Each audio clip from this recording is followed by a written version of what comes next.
Hey guys, welcome back to my channel, and in this video I'm going to show you how to copy Instagram link in a few seconds.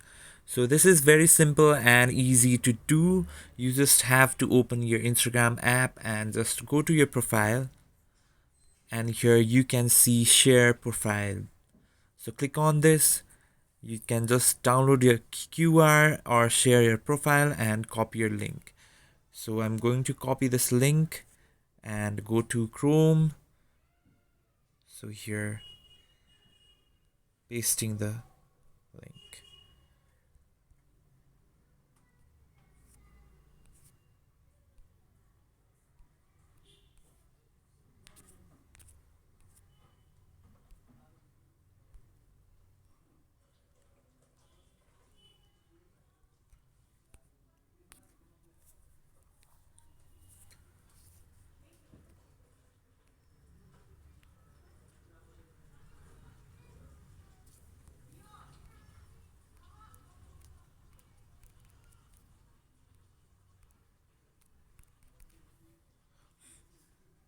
So thanks for watching the video, and please comment down below for more contents, and do not forget to subscribe the channel. Thank you so much.